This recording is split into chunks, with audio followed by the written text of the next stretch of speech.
So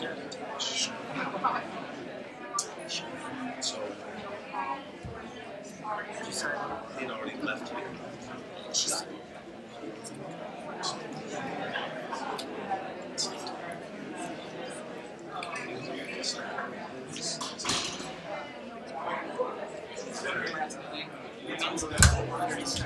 Well, yeah. For you to come back?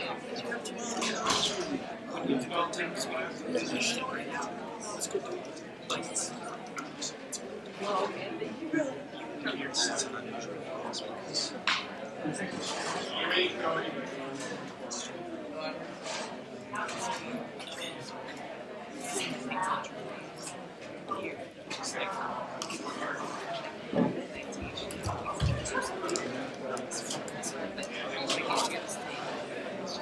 You don't find that out. There's not much.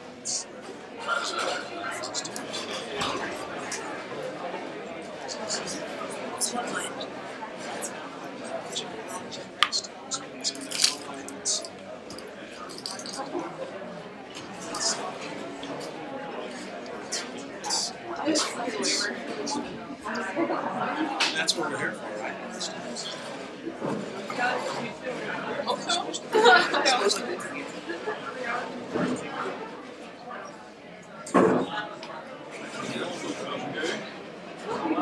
I'm good, thanks. So you're recording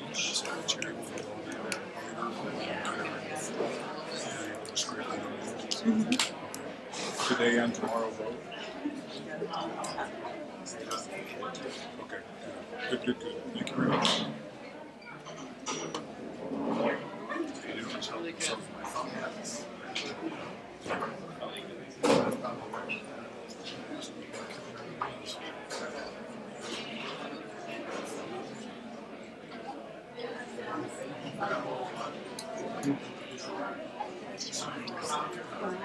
Is it on?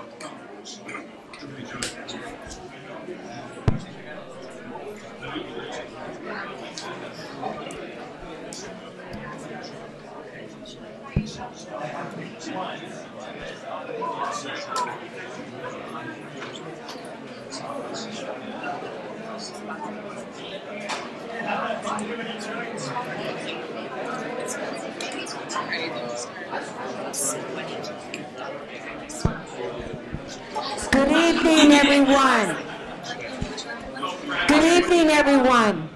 Welcome to the College of Journalism and Mass Communications. My name is Trina Creighton, and we're so happy you have come to hear this amazing man, Reggie Rivers. Reggie is a former NFL running back who played 6 seasons with the Denver Broncos during the 1990s. He is a media personality and business owner. He's worked in newspaper, radio, and television in the Denver area. He graduated from Texas State University with a degree in journalism, and he earned a master's degree in global studies from the University of Denver. He has written 5 books. The latest is the award-winning novel, The Colony, A Political Tale. I know from personal experience, after having dinner with this man, along with the dean and professors Hassler and Schrader, he has quite a story to share with you. Will you please help me welcome Reggie Rivers?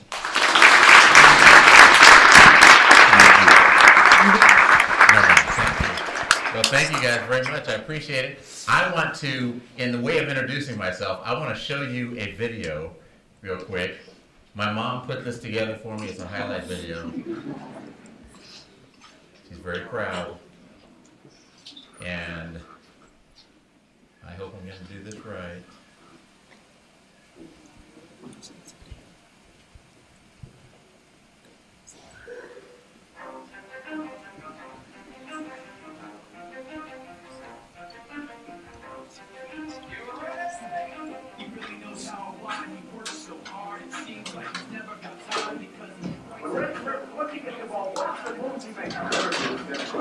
He was a big Southwest Texas in the second year.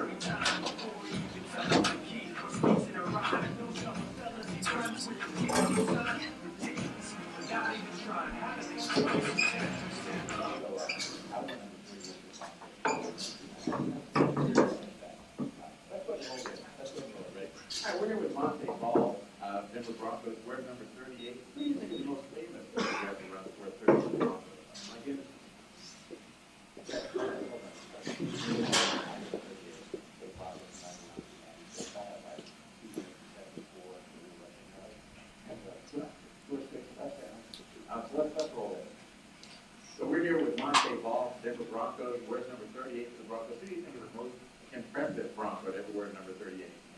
Steve Gargano. So I wore number 38 for the Denver Broncos. I mean, I don't mean to prime the pump. I don't want to put words in your mouth, but this time you should say Reggie Rivers. I mean, just my mom will like it. All right, we're here on the roof with Monte Ball, running back for the Denver Broncos, wears number 38. Who was your favorite Bronco to wear number 38? Yeah, Reggie Rivers. Oh, that's what I'm talking about. yeah. Hey, that's correct. Oh, my boy Monte Ball. He just doesn't know his Broncos history, that's all. He just does not know. All right, well, I'm Reggie Rivers. I played for 6 years with the Denver Broncos. I learned a lot of things while I was in the NFL about business, about leadership, about team building, about success. I've been in the media for many years after that. Thank you for turning that down. I've been in the media for many years. So what I'm going to talk to you guys about tonight is a presentation I call the business of football, lessons from the NFL about teamwork and persistence. And so we're going to cover 3 core themes tonight. The first of which is why teams matter. That especially in the media these days, it feels like you can just be a solo operator and you can accomplish all the things you want to do, but teams matter, and most of the goals that we want to achieve in our lives require us to recruit teams around us, and we're going to talk a little bit about teamwork and how that works. Next thing is the Rookies Challenge. Every player in the NFL, every rookie in the NFL, has to beat out a veteran to make the team. The rosters are fixed. There's 53 players on the active roster. So if you're a rookie and you want to be on next year's team, well, some veteran who was there last year has to be off the team. He has to be traded to another team. He has to be cut. He has to be something. He has to go away. And so how is it that these rookies win their position on the team? How is it that the coaches make this decision? They're like, well, we like Brandon over there, and Brandon's been with us for 4 years. He's reliable. We like him. We trust him. He's good under pressure. His salary's not too high. We know his family. We like this guy. And we don't know this rookie. We don't know if this guy is good. We don't know if he's reliable. We don't know if he's going to be successful on this level. Somehow that rookie has to earn the trust of the players and coaches, which is the same challenge all of you are going to have when you first get out and try to get a job. Somebody's going to have to choose you. I'm going to talk about some of the things that rookies do that make themselves choosable. And then finally, about setting and celebrating incremental goals and gains. That your goals that you have for yourself often are very long term. They take months, years, decades to achieve, but how is it that you keep yourself motivated day to day to keep achieving, keep working and moving forward toward the things that you're working at? And so I want to start off by explaining a little story about Tim Tebow and why Tim Tebow is not in the NFL right now. So Tim Tebow has brought the term Tebowing into the dictionary. Everywhere you look, people were Tebowing all the time. Animals were doing it, animated characters were doing it, babies came out of the womb Tebowing, and for good reason. Tim Tebow is arguably the best college football player in the history of the NCAA. If you look at the things that he has on his resume, he's got things on his resume that most of us wish we had one of. I don't have any of them. Tim Tebow was the first sophomore to ever win the Heisman Trophy, the award given to the best player every year in college. He was a 2-time Heisman finalist after that. For most players to be a Heisman finalist once would be the pinnacle of their career, down to the final 3 one time. But this guy was a finalist 3 times, won it once. He won 2 national championships while he was at Florida. He set 28 Florida records, 12 SEC records, 5 NCAA records while he was at the University of Florida. You can argue that Tim Tebow is the best college player of all time.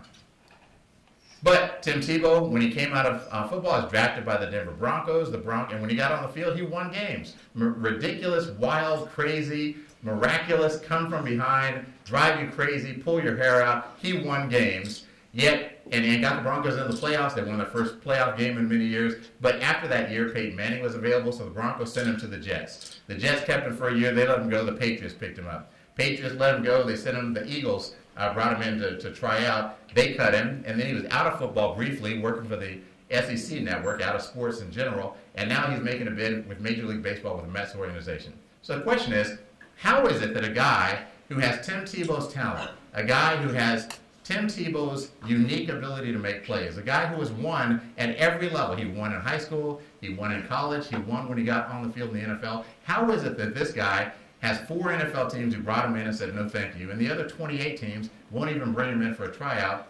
And this is the challenge that Tim Tebow had.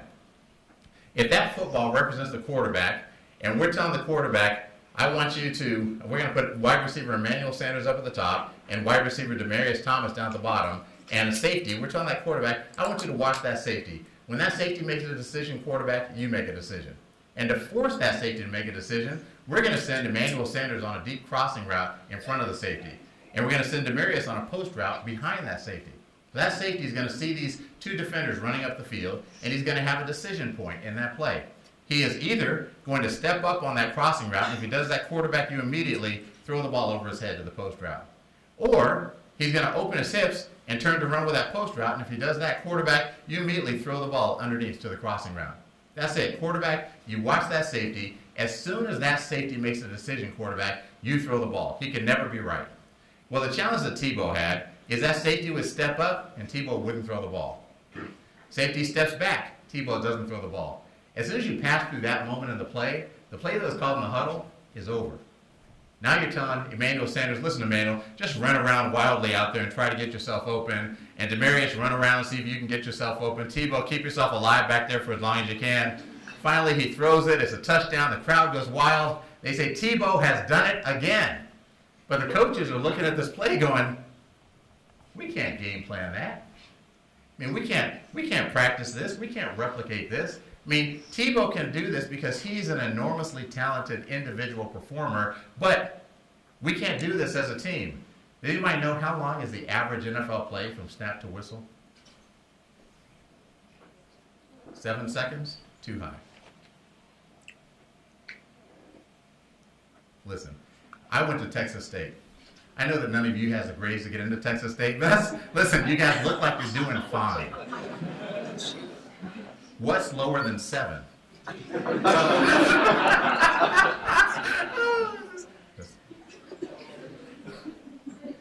6 is too high. What's lower than 4 is exactly, who is that? Yes, ma'am. What's your name? Sarah. Thank you, Sarah. We needed a Sarah. This is a moment that required a Sarah. 4 seconds. The average NFL play lasts 4 seconds from snap to whistle. Well, the coaches look at this play and they say, he held the ball for 10 seconds on this play. We can't ask our wide receivers to run around for 10 seconds on every pass play. We can't ask our offensive line to block for 10 seconds on every pass play. We can't expect our quarterback to stay alive for 10 seconds on every pass play. This is fundamentally the reason that Tim Tebow is not in the NFL. Tim Tebow didn't throw the ball on time. He had other problems. His mechanics were bad. His delivery was inaccurate. But you could live with all those things if you would throw the ball on time. And the problem is, to be a good teammate, you have to be predictable. And if you're not predictable, nobody else can build their career around you. Nobody else can plan around you. These wide receivers have spent their entire lives learning how to run a pass route in such a way that when they make their break at the top of the route, they do it so explosively, they create a little bit of separation between themselves and the defender. If the ball's not in the air at the right time to take advantage of that separation, they may as well not have that ability. These offensive linemen have spent their entire careers learning how to be explosive with these defensive ends and defensive tackles who are rushing. But if you, and they're designed to hold up for 4 or 5 seconds at a time. If you routinely tell those offensive linemen that they've got to hold up for 10 seconds, well, then you're kind of squandering some of the talent they spent years developing. Coaches, the coaches on the coaching staff, they look and they say, we have a combined 430 years of experience of coaching. We know how to study that safety to find his decision moment and leverage that for our whole play to work. But if the quarterback won't throw the ball on time, then he squanders the talent. Those coaches may as well not have all of that experience. The problem that Tim Tebow has is that he is an exceptionally talented individual, but you can't predict what he's going to do. And in any team that you're a part of, any team that you're the center of or you're part of, that you have to be predictable. You have to learn how to replicate your activities in a way that other people around you can also be on the team and do their jobs. Here's an example from my 4th, 5th year in the NFL. Mike Shanahan became the head coach of the Denver Broncos. This is Ed McCaffrey. Ed McCaffrey is a wide receiver. This was 1995. I know, were you guys born in 1995? Oh, Sarah. Once again, Sarah to the rescue. Thank you, Sarah. I'm going to get you a seat a little bit closer. 1995, in Westward Magazine, Ed McCaffrey was named best butt on the Denver Broncos. I thought, best butt on the Broncos? I mean, you guys understand, I was on that team. Ha ha hell, people. I was on that team. There's no way he should have gotten best butt on the Denver Broncos. I mean, my butt has gotten bigger since then. My wife and I were at the movies a few months ago, and I got up to go to the restroom, and I'm scooting down the aisle. Come back from the restroom, I'm scooting back to my chair, and my wife says, Reggie, your butt has gotten so big, you almost wiped that woman's lipstick off. She should lean back. So, in the NFL, every practice is filmed, and the next day you watch the previous day's film, and you get graded on it. Well, we're in the offensive meeting room, we're watching the previous day's practice, and Mike Shanahan says, Ed McCaffrey, how deep are you supposed to be when you make your break on this pass route? Ed says, I'm supposed to be at 10 yards. Shanahan says, how deep are you? He rewinds the play. We all watch Ed make his break at 12 yards from the line of scrimmage. Shanahan says, I need you to make your break at 10 yards, and here's why. I've got John Elway on a 5-step drop. And I'm telling John, on his 5th step, he throws the ball to you on rhythm. If you're not open, he takes one hitch step and looks for Shannon Sharp on the crossing route. If Shannon's not open, we throw the ball away and bring on our punter, Tom Ruin, to punt to the other team. And the reason we've got to get rid of the ball so quickly is I promised the offensive line this ball is going to be on in 2.8 seconds. We're in a formation that's slightly unsound. If they bring an extra rusher from the backside, we don't have anyone over there to block him. So I'm telling John he's responsible for that extra rusher. The problem is John's back is going to be turned to that guy, so he's never going to see him coming. So our only defense against that is we've got to get rid of the ball in 2.8 seconds. So Shanahan rewinds the play. He says, watch what happens on this play, Ed. John makes his drop. He hits his 5th step. He's ready to throw the ball to you, but you're not even starting to throttle down and make your break, so he knows you're going to go too deep. He gives up on you, looks for Shannon on the crossing route. Shannon's not open, and now we have to throw the ball away and punt, Ed, because you went 2 yards too deep on your route. Ed was like, whoa. Who knew? And I think we all had this moment of, whoa, who knew? Because we didn't really, I mean, we knew we were the Denver Broncos football team, but we didn't really think about how our actions are so coordinated with the actions of other people. That it's not just doing your job. You have to do your job in a way that allows your teammates to also do their jobs. That you have to do your job in a way that recognizes other people are counting on you in the role that you have. And you have a responsibility, they're giving you responsibility, and you're accepting that responsibility to do your job in a particular way. Here's another example of it. I've been a running back my whole life. I guess technically now I am no longer a running back. But until I wasn't a running back anymore, I was a running back my whole life. Does that make sense? I mean, I only went to Texas State. I think that makes sense. I'll have to replay that. But I thought that our job descriptions were great. Offensive linemen, go block defensive linemen. Very clear. Running backs, go get the glory. Right? I'll go get the first down, everyone will cheer for me. I'll go run for 25 yards, everyone will cheer for me. I'll go score a touchdown, everyone will cheer for me. I will get the glory. You guys go block those guys. I'll be good at it. And I won't be greedy about it either. I'll say, hey, listen, I couldn't have done it without those guys, but I did it. And so for most of my life, I was a running back, and that's what I thought. And then I discovered, what is it that defenders have that offensive linemen don't have? Who said that? What did you say? Your name's not Sarah, is it? I could tell. What is it that defenders have that offensive linemen don't have?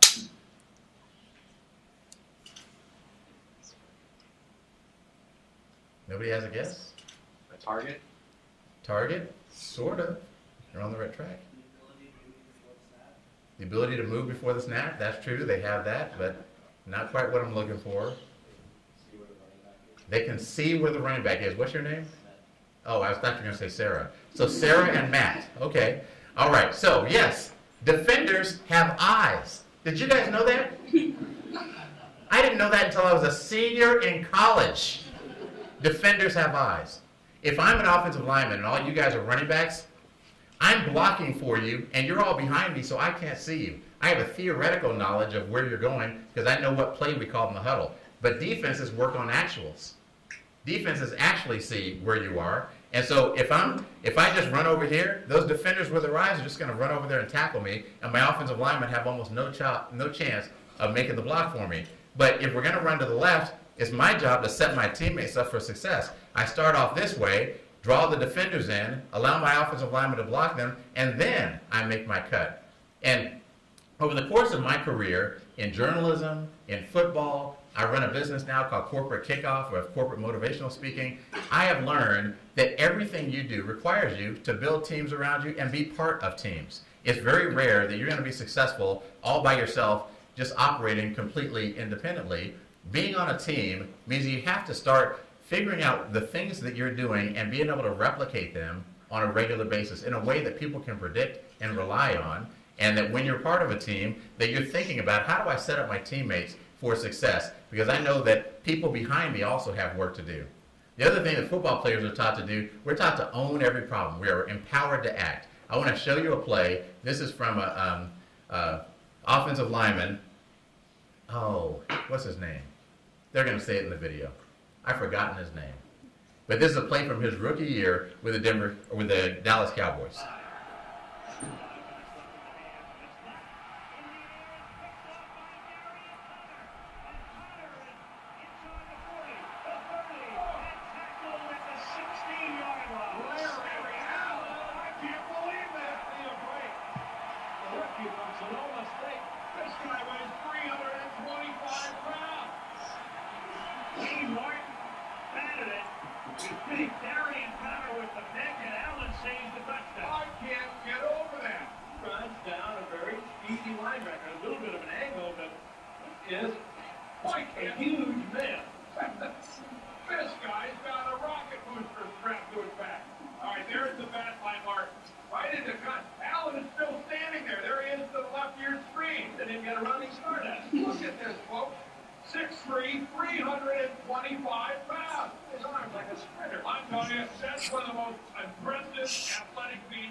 So that's Larry Allen, his rookie year. He's now in the Pro Football Hall of Fame because he played his whole career like that. Larry Allen was empowered to act. And here's the decision-making matrix that players go through. It's unconscious, it's unconscious, but Larry Allen had an idea. He says, I want to go tackle that guy who just intercepted the ball. The first test is this idea within your area of responsibility? Larry says, yes, it is. It's on the field and it involves an opposing player. That's my area of responsibility. Is it illegal for you to go tackle this guy? No, it's not illegal for me to tackle him. I can tackle a defender if he's intercepted the ball, as long as he's still in bounds, the whistle hasn't blown, and nobody else has already tackled him. Is it unethical for me to tackle him? No. I'm not going to horse collar tackle him or rip him down by his face mask. I'm just going to run up and tackle him. Does it contradict our values or undermine our goals? No, it doesn't. Well, if you have an idea that's within your area of responsibility, it's not illegal, unethical, it doesn't undermine or compromise our goals or values, then go do it. That's where great innovation comes from. That's where great teamwork comes from. That's where great customer service comes from. That go do it.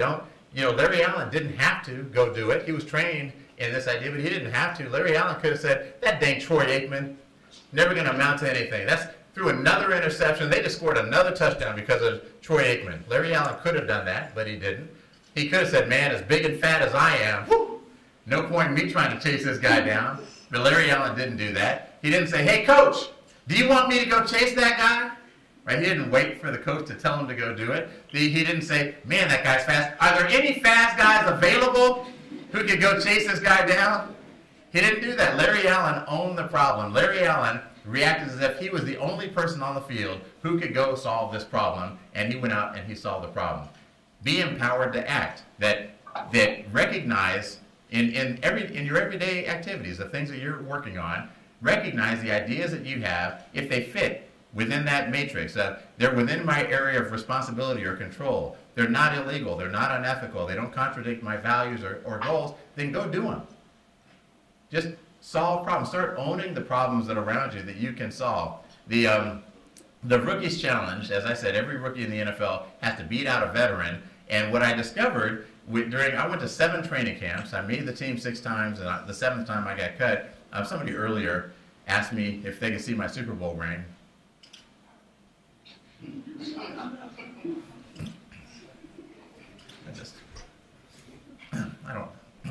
I didn't play in any Super Bowls. I got cut at the end of training camp in 1997. Any of you who know your Broncos history, the Broncos then went on and won their first Super Bowl in franchise history. And to prove that was no fluke, they won a second one without me. So it still stings a little bit. I do have at home, I have 5 Super Bowl rings in a safe. I didn't earn any of them, but I'm a pretty good poker player. Oh, they might win them back. I doubt it. So, going to all this training camps, if you had asked me before I went to training camp, how is it that rookies make the team, or how is it that anybody makes the team? I would have said, you put all the best players in the world in a cauldron, and they battle it out, and the cream rises, and you scoop off the cream, and that's who makes the team. Well, going to training camp, all those years and seeing it, I went for 7 years, and then I covered the team for another 13 years after that. So 20 years of training camps, I realized, yeah, that's not what happens. What happens is that players disqualify themselves. They disqualify themselves, and then they're off the team, and everyone who didn't disqualify themselves continues. How do players disqualify themselves? Well, players are not ready when called upon. They say, put me in, coach, put me in, coach, put me in, coach, put me in, coach, put me in, coach, put me in, coach, put me in, coach, put me in. Where's his helmet? I mean, maybe it's in his right hand. We can't see. He might have it in his right hand, but it might be on the bench behind him. But I would tell a rookie, I would say, if you're saying, put me in, coach, put me in, coach, put me in, coach, I'm ready to go in, if you put your helmet on your head, chances are you know where it is. Be ready when called upon. This is a college picture, but imagine that this was an NFL team, and this coach is a running backs coach, and all those players around him are running backs. Well, on the sideline, when the offense is on the field, all the running backs have to stay with the running backs coach. All the wide receivers need to stay with the wide receivers coach. All the tight ends stay with the tight ends coach, because if they need to get put in the game, the coach is going to say, Reggie, get in there. And you've got to be running in there. There's only 40 seconds between each play. And so if it's difficult for young players to stay near that running backs coach, because what does a running backs coach do? The running backs coach paces.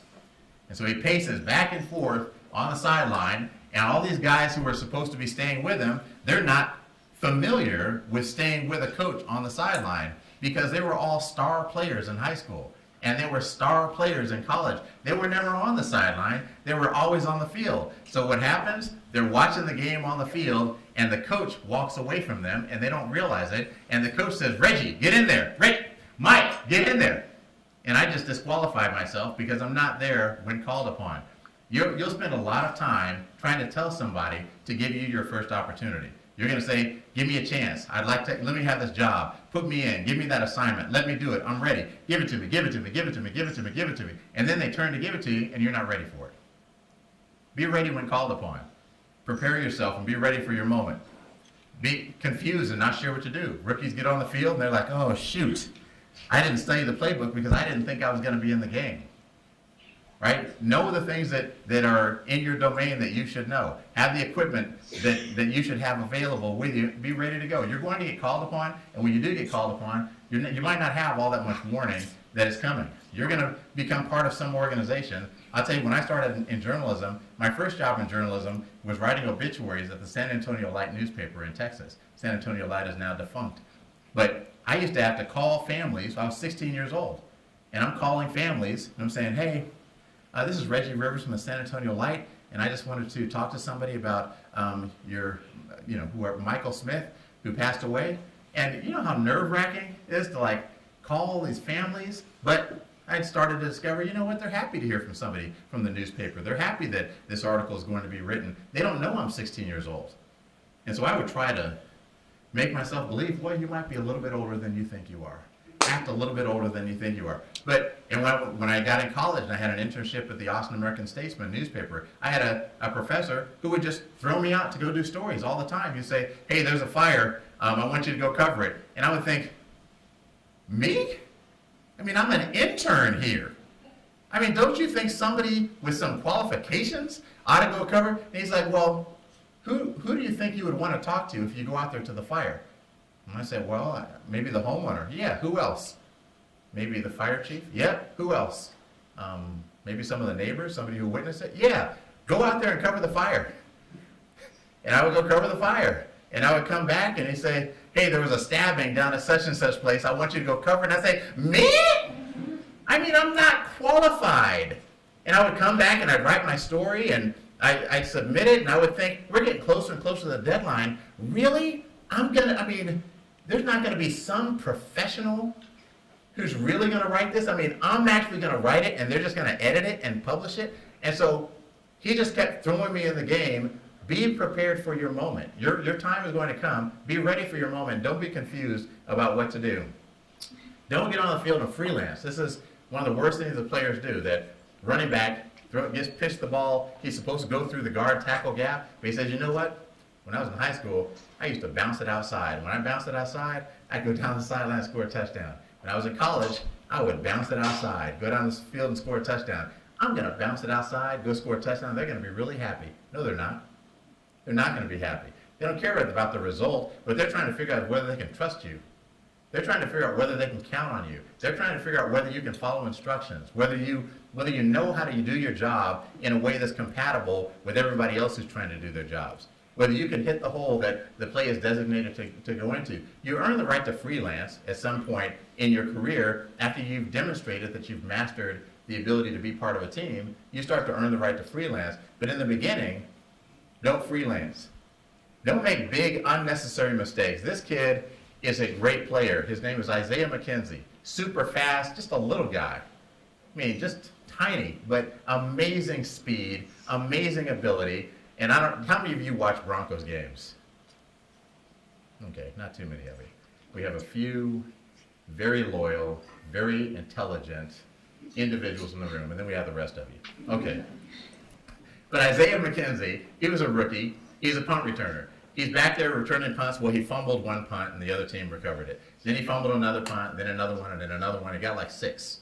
And despite these 6, his confidence is still through the roof. He's still dropping back to the 2-yard line to catch a punt and try to return it, and then running backward into the end zone to try to avoid tacklers and getting tackled in the end zone, and just making these big avoidable mistakes that recognize that when you're part of a team, whatever team that you're on, you have a responsibility to that team. They're putting a lot of trust in you. Don't make big, unnecessary mistakes where you're really just saying, I don't care about the fate of the team at all. I'm just going to take the biggest possible risk I can that puts the whole enterprise in jeopardy.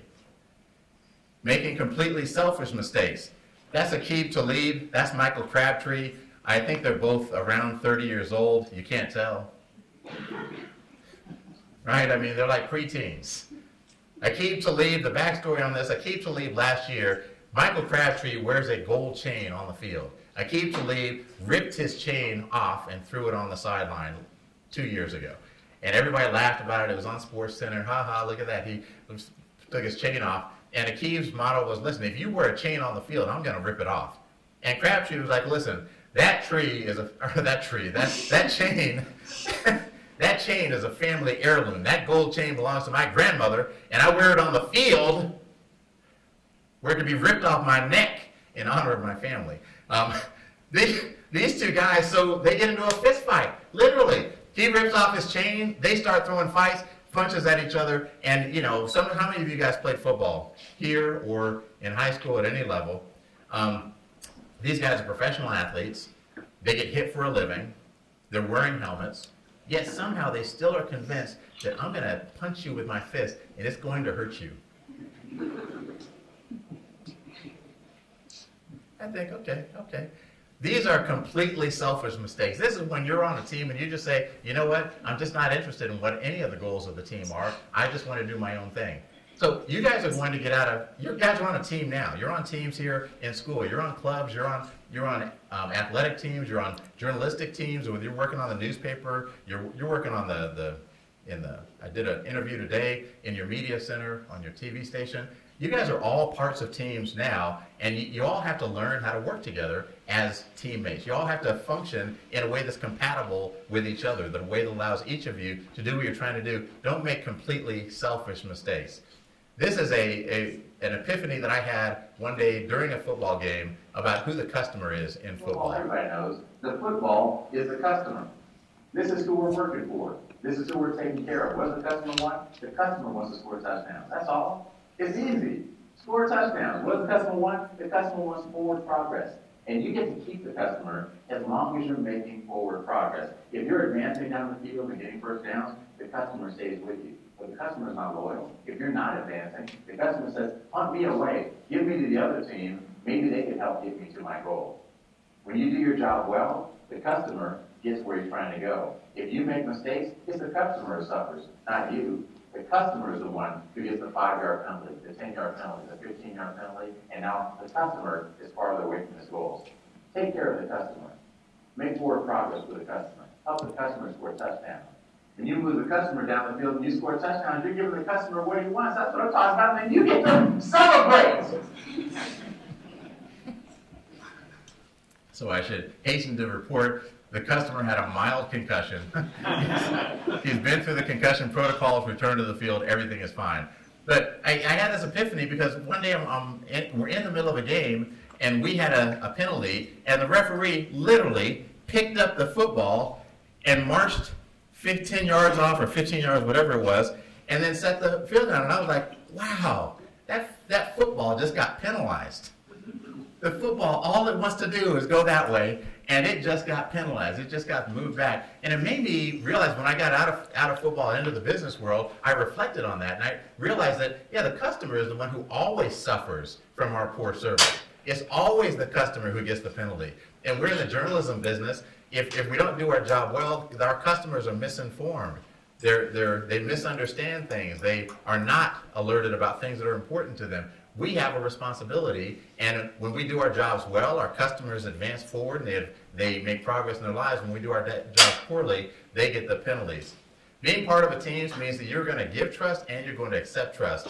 So this guy has made a commitment to himself. He's like, I don't know how well I know you guys back there, but you said you're going to be back there. You said you're going to put your arms out. I'm going to fall backward. And these guys, the trust has been given to them. They have to accept it. They have to accept it. They can't say, I'm just going to take one. I just got a text. I just want to respond to one. I want to Facebook Live this. I want to, you have to give the trust and accept the trust. And some people will say, well, I trust people when they prove to me that they can be trusted. Well, that's too late. You'll never build a team waiting for people to prove to you that they can be trusted. When you are part of a team, whatever team that is, you have to give trust. You have to be the first to give trust. And you give trust, and you accept the trust that's put in you. Don't throw your teammates under the bus. It's bad. It's bad customer service every time you do it. I did the Broncos media training for 3 years in 2008, 9, and 10, or went in and trained the players on how to answer questions in the media. That Broncos have a great defense and they have a mediocre offense. The Broncos defense is going to get questions like, man, you guys held the Patriots to 13 points. How frustrating is it that your offense couldn't go out and score 14 points to win the game? Well, yeah, it's kind of frustrating. We worked hard. We held them to 13 points. We got 3 turnovers. We handed the ball back to them. Yeah, we wish they could have scored more points, but, we know they're working hard and they're trying. They'll do better next time. Well, as soon as you said that, yeah, it's kind of frustrating, that's the story. That will lead the national news. The Broncos defense is frustrated by the Broncos offense. Broncos defense doesn't think the Broncos offense is carrying its weight. Broncos defense doesn't trust the Broncos offense. Discord in the Broncos locker room. It will turn into a major story because when you're on a team, people expect a certain loyalty to your team. That my wife and I, we have a 14-year-old son, and you guys have any of you met my wife? Okay. We can speak freely. Oh, wait, there's cameras. Say hey. Hey, Stephanie, I love you. You don't know my wife, but just the fact that I have a wife means that you expect a certain loyalty to my wife from me.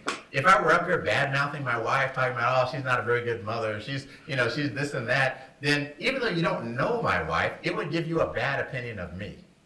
That's what happens anytime you throw your teammates under the bus. People expect you to have a loyalty to your teammates. Not an undying loyalty, but a loyalty that says, yeah, my teammates, even when your teammate makes a mistake, that's my teammate, and I believe that they were trying to do the right thing. I believe that they were trying to accomplish the thing that we're all trying to accomplish, and the environment is difficult or they just made a mistake. But don't throw your teammates under the bus.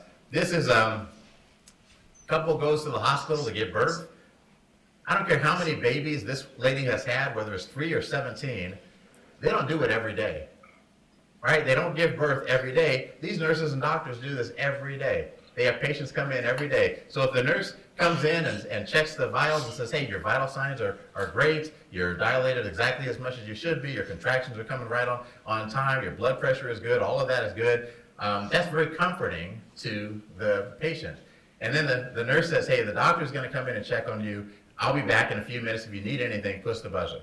Nurse leaves, doctor comes in. Doctor examines the patient, writes something on the chart, leaves. The nurse comes back in, looks at what the doctor has written and says, this doctor is such an idiot, that's not right. So like, wait a second. Exactly what kind of idiot is the doctor? And the nurse feels like she's going to be the hero.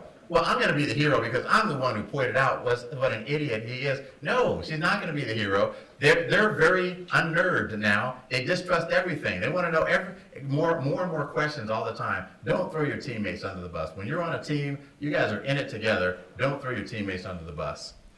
Listen more and talk less. This is a basic. You guys are going to, especially if you're reporters, listen more and talk less. It's a quirk of the human being that people like and trust people who listen to them way more than they like and trust people who talk to them. That if Matt and I went to lunch tomorrow and I made up in my mind, you know what, I'm going to do all the listening.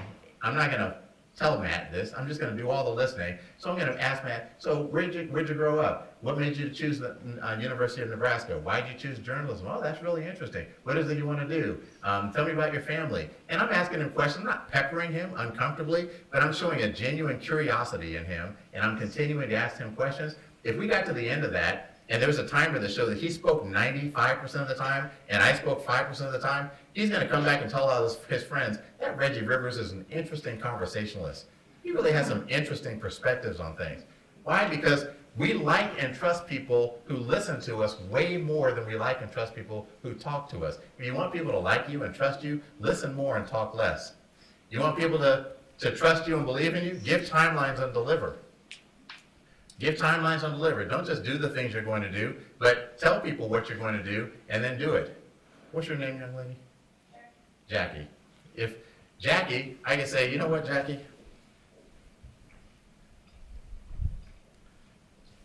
Just some water. All right, so I gave Jackie some water, and Jackie's grateful. She's like, oh, that's really nice. That was nice of him. He just gave me some water. But what if I did it differently? And I said, you know what, Jackie, I know you've been sitting there so nicely. You look thirsty. Are you thirsty? I would love to get you a bottle of water. You know what, I've got an extra bottle up here. Actually, I did already open it and drink out of it. You know what, Jackie? I would like for you to have this bottle of water. Right? So the only difference between what I did, I gave Jackie a bottle of water, but the first time I just gave it to her. The second time, I told her what I was going to do, and then I did it. If you want people to trust you in any context, tell people what you're going to do and then do it. You want people to trust you faster? You want to build trust with people faster? Make 3 promises and deliver on 3 promises.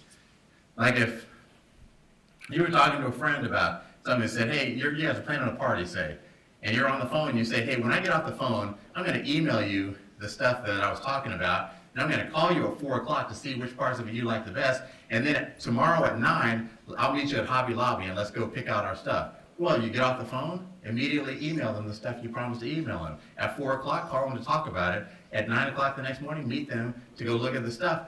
When you make promises to people and you do what you say you're going to do, people start to feel like they've known you for 10 years. They start to feel like you're the kind of person who always does what you say you're going to do. So give timelines and deliver on them as trust building 101. Can you guys see what that is?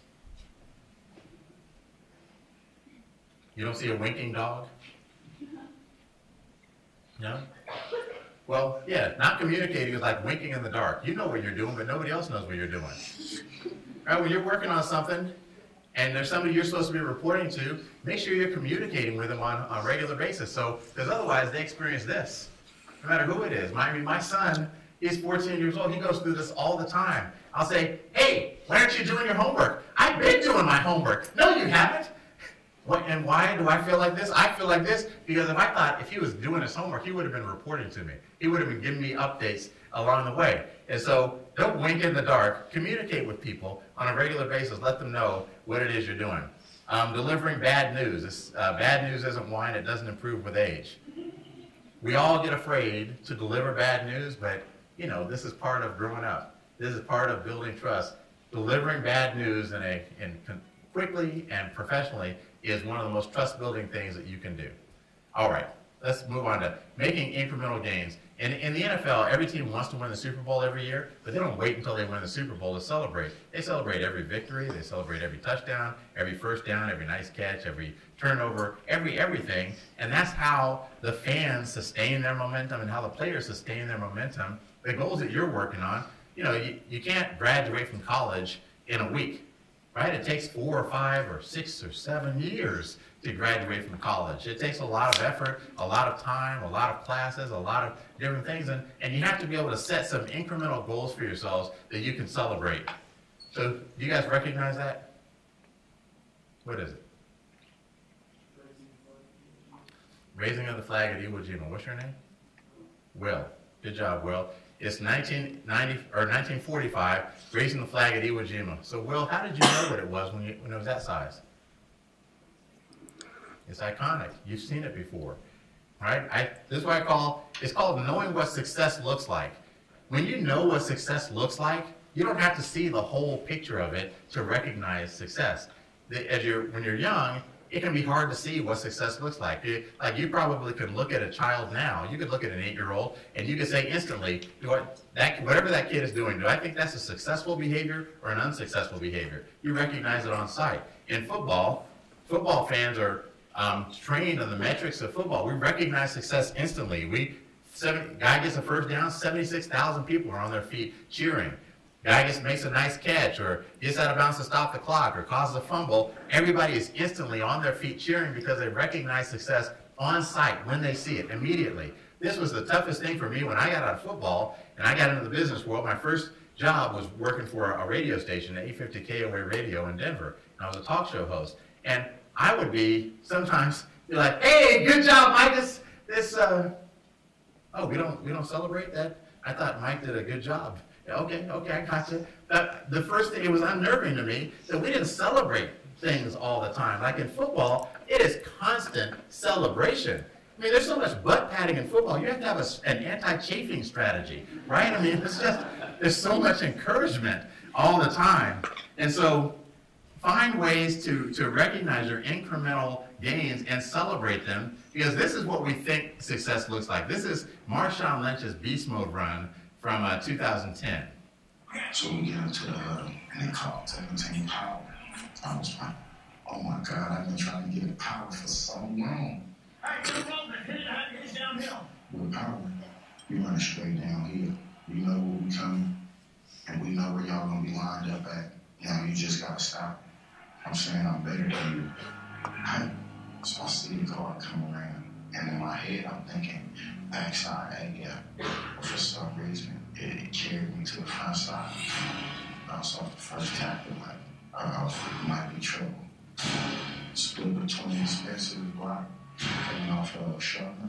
He grabbed at my foot, I stayed up, it might be trouble. Cut the ball with 2 hands. One of my old teammates, the bar Gridiron, came over the top. We slid it off. It's a good run now. I'm like, it might be trouble. Because he came up, gave a little stiff arm.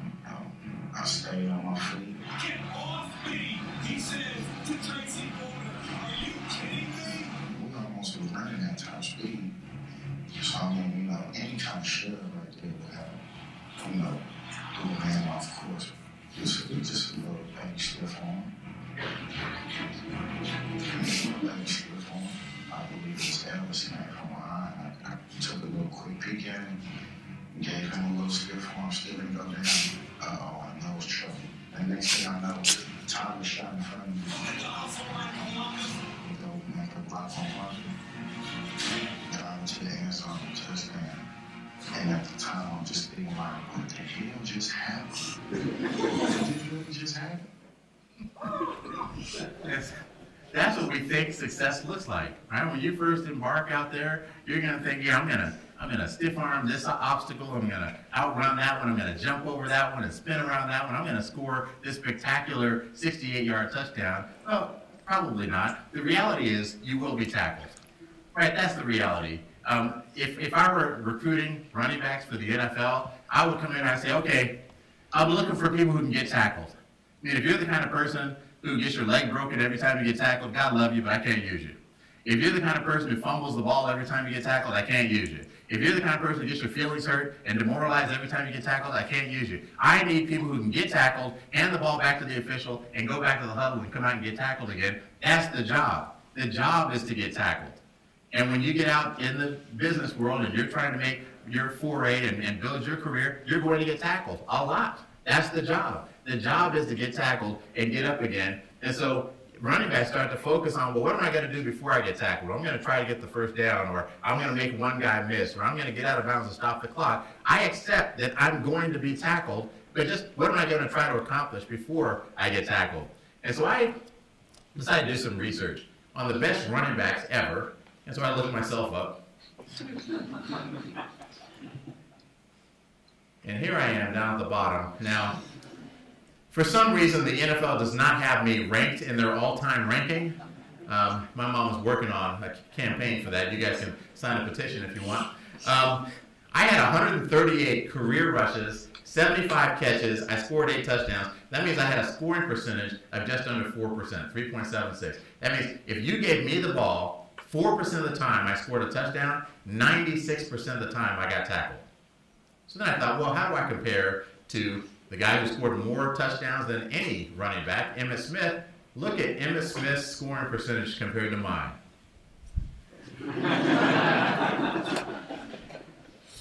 Yep, and he's in the Hall of Fame. I can't wait till I get inducted. It's going to be so awesome. But you look at LaDainian Tomlinson's at 4 1/3, Marcus Allen at 4, Walter Payton under 3, Jim Brown almost 5, Barry Sanders at 3, Adrian Peterson's at 4, Marshawn Lynch and Terrell Davis both 3.5. These are the best running backs in the history of the NFL. Jim Brown's the best of them. That you give Jim Brown the ball 5% of the time he scores a touchdown, 95% of the time he gets tackled. That's the job. The job is to get tackled. That's the reality. When you guys start in your careers, the reality is you're going to get tackled. Just be prepared for it. Don't be surprised by it. You're going to get tackled. Get up and run again.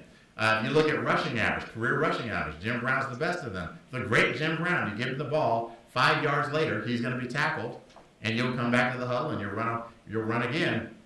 So this is the reality. And so we started to recognize it's not about the scoring play, it's about the scoring drive. Scoring plays come at the end of scoring drives.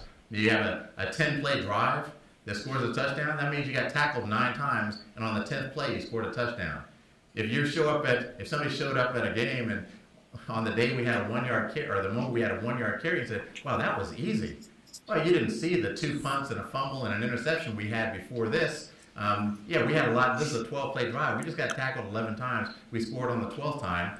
And then finally, as we wrap things up here, be prepared to make adjustments. Now, this is my old teammate, Terrell Davis. I was going to use a picture of myself from my old days. Oh, yeah. You guys saw that video that I showed you at the beginning. When I showed that to my son, I expected him to say, Dad, you were fast. But he says, Dad, you were skinny. Like, what? I had many nicknames during my NFL career. None of them were flattering. One of them was derived from something that Gale Sayers said, the great Gale Sayers running back. He once said, just give me 12 inches of daylight, that's all I need. So the expression run to daylight was invented. Well, one of my nicknames was run to darkness because I tended to run into the opposing players, my own players, the officials, the sticks, everything. So I'm just going to leave myself out of this for a moment. That Terrell had great vision. Terrell is prepared to make adjustments. You're going to embark on different challenges, and just you have your path marked out. You know exactly where you want to go. You've got your entire career mapped out. Be prepared to make adjustments. Things are not going to happen exactly the way you expect them to. It's okay. Just keep moving forward. Running backs make decisions, and then you can't ever go back. If I'm a running back and I get to this table and I've got to decide, am I going to go left or am I going to go right? You know what? I'm going to go right. I'm never going to have a moment where I say, oh, shoot, God dang, hold on, everybody, hold on. If you guys, you were right there and then you were kind of over there, I'd like to make this choice. Yeah, you don't get to, as a running back, you make that choice and you just move on. It's in the rear view. You can't ever go back and unchange it. Your career is going to be like that. You're going to make a series of choices. Don't ever feel like the choice you made completely kills what you're trying to work on. Some choices are better than others, but there's always a path forward, and just keep moving forward as much as you can. Otherwise, if you don't adjust to a dynamic environment, if you Google the term butt fumble, this is the play that comes up. Mark Sanchez runs into the butt of one of his offensive linemen, and as a running back, this situation is called having a hat on a hat. As he's coming toward the line, all he can see are green jerseys. That means everybody's blocked, and he just has to pick a hole to run through. Not that one. Hey, thank you guys very much. I appreciate your time.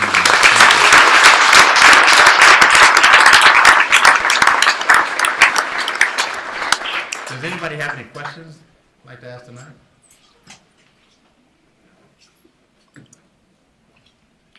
Yes, sir. Did you have a rival? We'll wait for that. They're recording it, so we'll wait for the microphone. Did you have a rival when you played for the Broncos?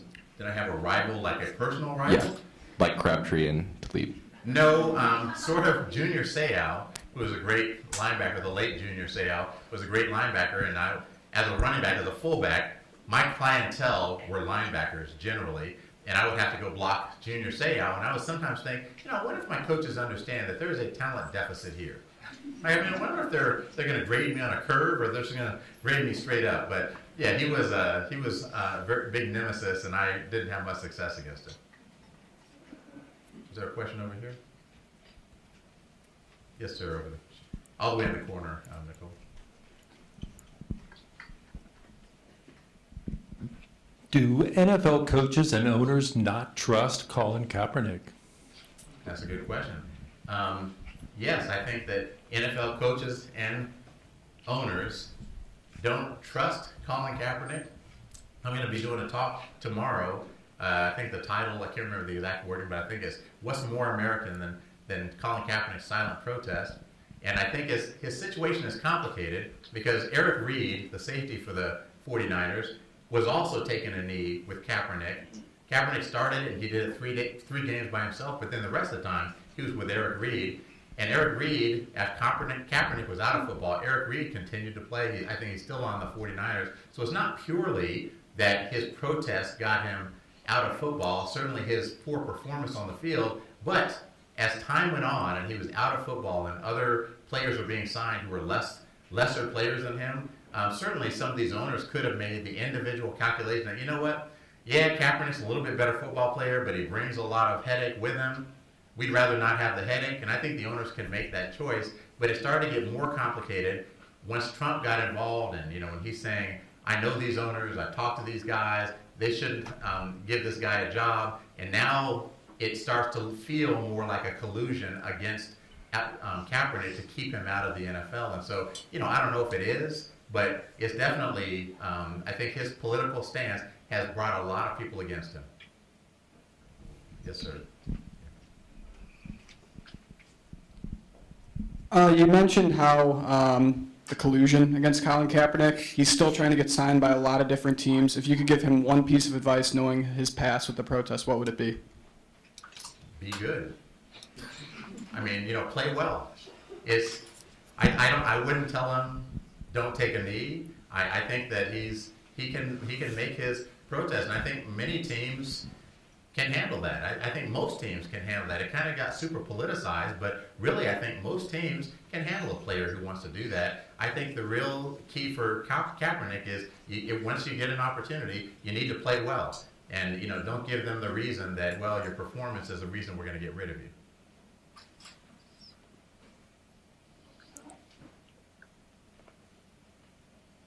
Any other questions?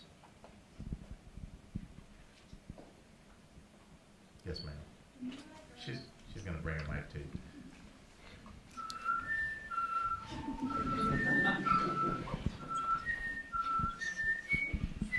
Awkward. Okay, when you were growing up, did you expect that you're going to be like a football player, or what was like your first goal? I did not expect to be a football player, so I was a very late bloomer. As a freshman in high school, I was still 5'4", 120 pounds, and then I grew from 5'4" to 6'1" by the time I was a senior. And so No, I didn't expect I was going to be a football player. I knew that I loved journalism, and getting that first newspaper job when I was in high school really was a big influence on me. And so I knew I wanted to be a reporter. So when I went to college, I had 3 internships or 4 internships at the Austin American-Statesman. I had an internship at Newsday in New York. And when I came out of college, I had several newspaper job offers. So that was really what I thought I was going to be doing. Pays better. Yeah, football did pay better. Yes, sir. Right behind you, Nicole. What was the biggest challenge of transitioning from the NFL to the business world? The biggest challenge, I think, was something that all of you are going to experience when you graduate from college. You underestimate the value of being surrounded by your peers. So everyone that you're surrounded by on a daily basis, thousands and thousands of people, they're all basically your age. And they're all basically working towards similar things. They're in the same phase of their life, working on the same thing. And the first job you get is going to be so shocking to you that you work next to a 65-year-old guy, and this is a 48-year-old mother of 3, and you just all of a sudden, you instantly don't have the things in common with the people immediately around you. And I think for me, coming out of football, that was especially true, that I really missed being on a team. I really missed being around a group of guys who were all striving to be their highest possible versions of themselves in that arena to accomplish something and to compete against them and to compete with them. And it's hard to replicate that when you go out in the regular world and you're surrounded by normal people, there's the woman down the hall who's a triathlete who just is a workout fiend and it's crazy, but then there's people like me. I used to be a workout fiend, and now I'm like, oh, man, I gotta go down both of those steps? Oh, I can go around, there's a ramp. Yeah. Why did the Broncos fall apart so badly last year, and why is it that the Patriots are consistently excellent?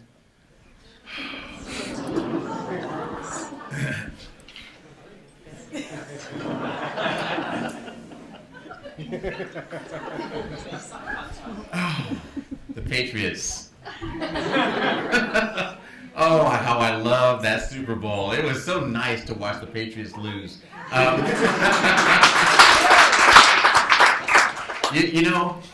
don't know the answer to that. I mean, if I knew the answer to that for real, I would be a very highly paid coach or general manager in the NFL. But I will say this. The Patriots have a culture that promotes teamwork and promotes winning. Or maybe it's just Tom Brady. We'll find out. He'll retire at some point, and we'll find out. But somehow they draft last every year. Somehow they find a way to put together another winning team and another winning team, and other teams simply can't replicate that kind of success. As far as the Broncos falling apart, I think the Broncos' biggest problem is that they didn't have a quarterback. And we underestimate the league is a quarterback-driven team, and we underestimate how disruptive it is when you don't have a great quarterback. And so our offensive line looked terrible. People say our offensive line is pitiful. They can't block for anybody. Well, when you have a bad quarterback, your offensive line gets worse and worse and worse because defenses respond in a predictable way. So if Tom Brady is back there, I don't want to get too deep into football for all you guys, but if Tom Brady is your quarterback and you say, we're going to blitz Tom Brady and we're going to bring extra rushers, we're going to sack him, then Tom just said, no, you're not. He takes a snap and throws the ball immediately, like in 1.8 seconds, less than 2 seconds, so you can never get anybody to him. And so you're rushing, and you get tired of it. You get tired of bringing all these guys when you can never get to them. He just dumps the ball. Well, that's what a good quarterback does. So the good quarterback forces the defense to back off, and they don't blitz so much. A bad quarterback holds the ball. You blitz, he holds the ball, you get a sack. You get emboldened to blitz some more. You blitz some more, he holds the ball, he gets sacked. And so I think our quarterback situation really destroyed our offensive line's capability. And hopefully, if we get a better quarterback, things will improve. You said you fell in love with journalism. What was that aha moment when that lightning bolt struck? And what drew you to journalism? The book, All the President's Men. I was in 9th grade, and I read the book, All the President's Men by Woodward and Bernstein. It was about Nixon and the Watergate scandal, and I just thought it was so powerful. I was already into words, and I was already into reading. I was a big reader when I was a kid. My mom was a librarian, and so I understood the power of words. When I was like, I think in third grade, fourth grade maybe, my mom would say that my older sister Jackie would babysit.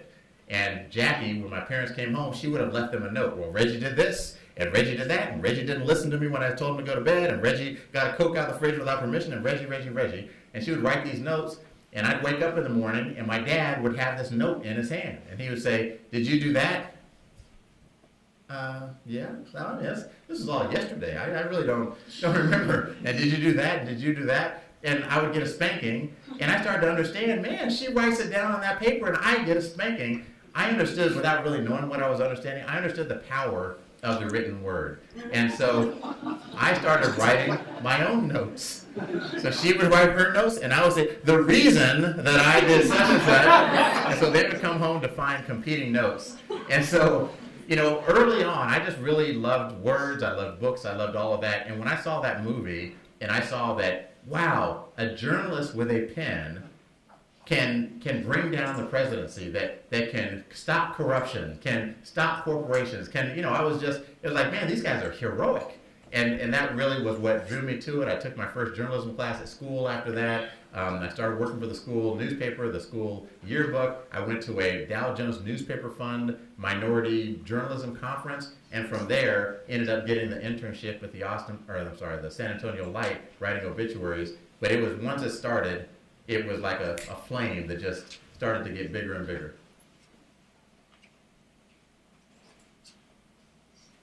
Yes, ma'am. Over here.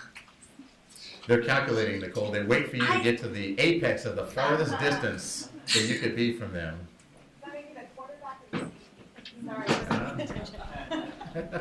You talked about knowing what success looks like, and so that was easy to define in football.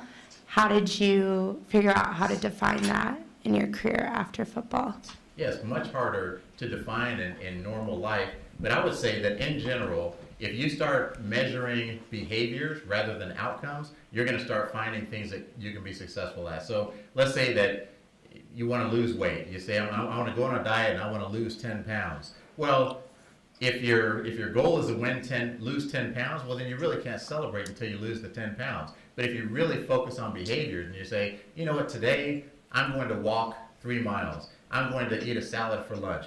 I'm not going to have any sodas. And you get to the end of the day and you accomplished your behaviors, you have something to celebrate. And you know that if you celebrate those behaviors over and over again, then eventually you're going to achieve your goal. And so that, for me in the NFL, that was my approach, because I had no control over the circumstances around me. I want to make the team every year, but every year I look in the draft and I say, they just drafted a guy at my position, like who's going to come in and compete with me. I mean, don't they know I'm here? This position is covered. It doesn't need to be recompeted. But, you know, they bring in these guys, so I can't control who they draft. I can't control who they sign in free agency. I can't control what the coaches think and what they decide to do. So I just put it all out of my head and say, what is it that I do have control over? I control my behaviors. What can I do today that's going to help me move forward in my career? How well can I work out in April? How well can I eat in April? How well can I sleep in April? How well can I hydrate in April? I would just focus on what can I do right now that's going to help me. And so in your careers, it's behaviors are the things that you can start to set goals about, things that you can celebrate. Yes? Okay. Yeah. It seems like you're pretty well suited to answer this question about sports journalism, because I think right now I noticed that a lot of people complain about sports journalism and how it's not as like long form, doesn't focus on some of the advanced statistics that are out there, focus on, you know, going really deep into strategy. And it's kind of more just like doing hit pieces on dramatic or divisive things that are going on within a team. I don't know what your opinion on sports journalism is in this kind of digital age versus the past, or, you know, just kind of go into something like that. I'd like to hear your opinion on that. I think that sports journalism, like all journalism, is constantly changing, and technology has had a big impact on it. And you guys are entering into a world that's completely different than the world that when I started out in journalism. When I started out, I literally was working at a newspaper where you interview people, you write a story, you submit that story, and the next day, that story gets published. Now you can publish something, you could publish something 5 seconds from now. And so that instant publishing is what I think the biggest change in journalism. And so there's less vetting, there's less discrimination about what are good stories and relevant details versus what's salacious and what's saleable. There's less journalistic judgment, I think, a lot of times about things. And so the challenge, I think, is to learn how to do journalism in kind of this instant publishing environment where you have everybody can be a journalist. I mean, you're coming to school to learn about journalism, but people walking down the street are saying that they're journalists. I guess I would like to ask you, what do you think is the difference between some random guy at the park? Can you have the mic again? I'm curious. Some random guy at the park who sees something and takes out his phone and starts reporting on it versus you, who's going to be a trained journalist here. I have no background in journalism, I suppose I should say that. So I don't know what it takes, but I assume it's someone that knows. I mean, I assume they have a good, I guess, knowledge of like looking for what is interesting to people and kind of being able to dig deep. I always look at journalists, people who just kind of know, they look at something they find interesting and they unveil some truth that we don't even know was underneath, the dirt, I don't know. Right. Well, if you ask me, I would say at the core of every great journalist is someone who has a genuine curiosity about the world, a genuine curiosity. And I think a lot of that is missing from our journalistic coverage, is that people aren't genuinely curious, they're genuinely suspicious. And there's a lot of kind of, ooh, I got it. I knew it, and I got it, and I'm going to get it on camera. Or there is, I have an agenda, and there's something that I'm trying to prove, and I want to capture it on video. Well, there's something that disproves, I'll just turn my camera away from that. I don't want to capture any things that disprove what I'm saying, as opposed to a genuine curiosity about people, about issues, about things that leads them to just follow the conversation and the evidence wherever it goes. That's what in journalism school you're learning. You're not in journalism school. Are you just surveying this course? No, I just came because I was interested in. I go to the school, but just you don't not. Go to Ohio State, do you? I snuck in, yeah. We know no one from Ohio State would know how to sneak in. That's too complicated for them to figure out. No, but I think that's, the world is changing, but I think that the demands on journalists is getting harder, but it's not changing the basic job description. I think when I watch the news, I'm not going to start talking about which news outlets I like and dislike. That's for you to figure out for yourself. But when I'm watching the news, I pay attention to how reporters treat the story. Are they truly seeking the truth? Are they pushing an agenda that they have themselves and kind of cherry picking the facts that meet their agenda on either side of the political aisle? It happens on both sides. And I'm not interested in that. I'm kind of curious about, I really want to understand this issue. I really want to understand what's going on. And you have the access, journalists, to meet with the people and talk to them and ask them these questions. Do your job and bring back the information for us. Thank you, sir. He's got it right behind you. Do you feel, when you were discussing about curiosity and from journalists, do you feel that's the same way with the sports news and journalists when they discuss things about politics in areas such as like ESPN and stuff? It's complicated. These aren't easy questions to answer, and I think as we're seeing some of these broadcasters, it's hard to figure out where is the line on what I can say and what I should be talking about. Sports journalists, politics is a part of life, and it's a part of sports, and it shows up on the field or on the court sometimes. And I think, yes, journalists will cover it, and they will talk about it. We were talking about the, what's her name, Jamel Hill? Yeah, Jamel Hill. In her comments, that maybe her comments wouldn't have been so bad if they hadn't been so personal an attack. To say that Trump is a racist, to say that is maybe going too far as a journalist. To express a general opinion about what's happening in sports and what people are doing, I think might be okay. But yet, it's definitely, we're into territory that I think a lot of broadcasters and sports commentators are not quite sure where the line is on, am I a journalist or should I be making political commentary?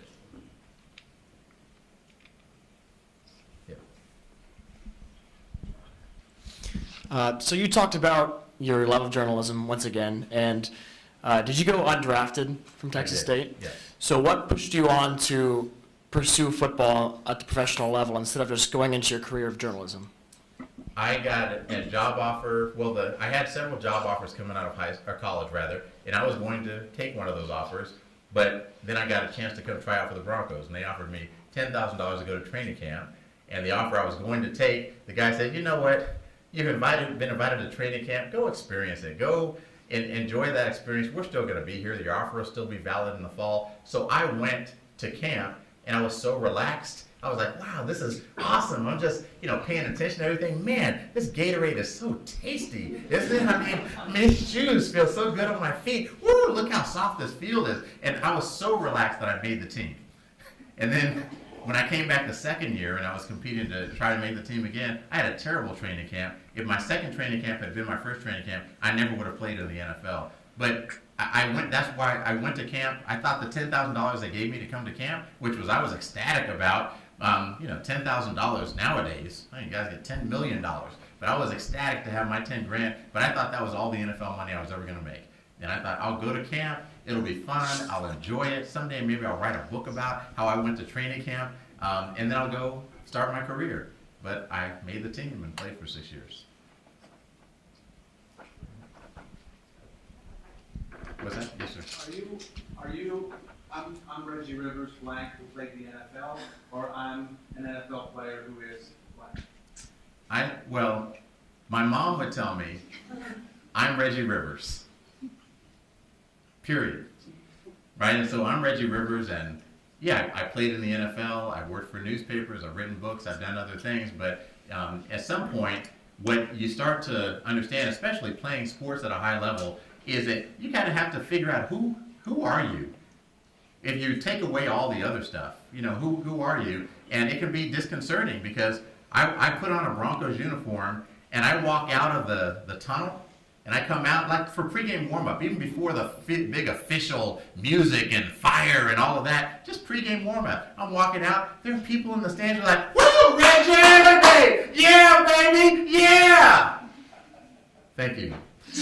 And then a ball boy tosses me a ball underhand, and I catch it, and people are saying, "Nice catch, Reg! Yeah! All day, baby! All day!" Thank you.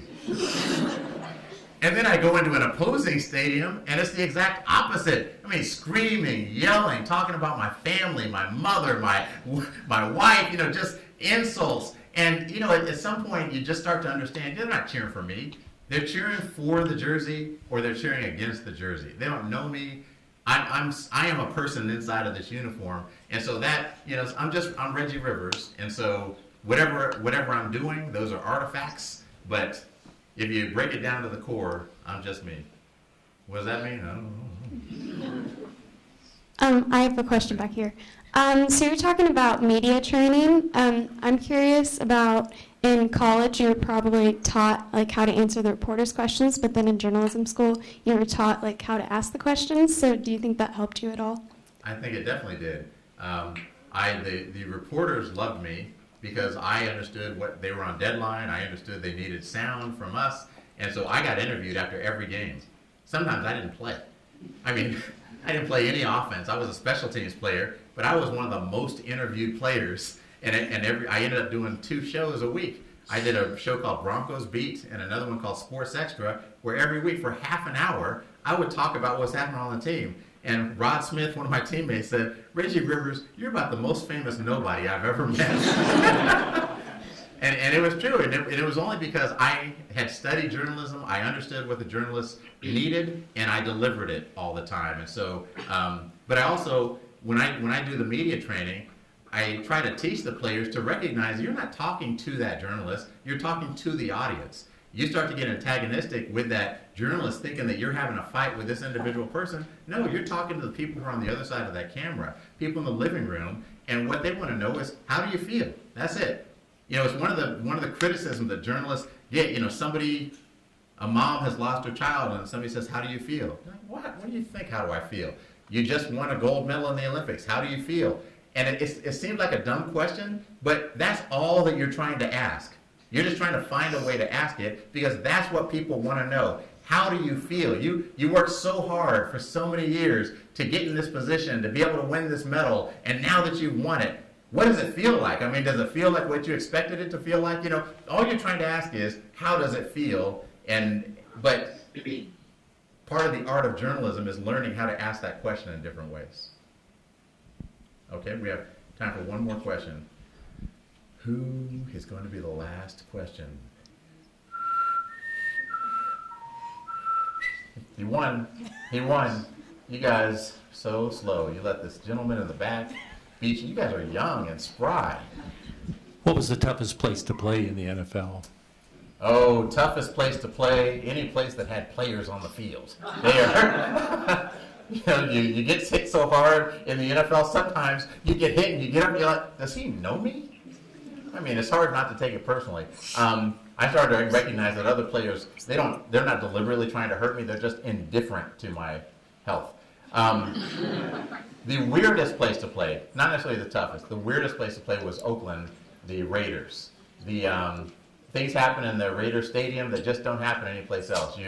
You'll look up in the stands, you know, in Kansas City, everyone's doing the tomahawk chop, and they go crazy with that. In Oakland, they'll start a wave, and a wave will be going around the stadium, and you look up, and the wave is everybody standing up and flipping the bird. From little kids to grandmothers, everybody standing up and flipping the bird, and then they sit down, and the wave goes around. They throw things onto the field during the national anthem. They throw quarters down, you know, and we'll start to slowly put our helmets on, because you start hearing, and you look down, you see coins are coming out of the stadium. Throw full cans of beer out of the stadium. It's a weird place, and they're moving to Las Vegas. I don't know if that's going to make them any less weird. Hey, thank you guys very much. I appreciate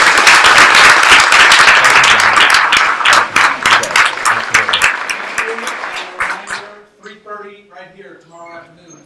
A conversation about Colin Kaepernick. So again, let's thank Reggie for being here. And thank you.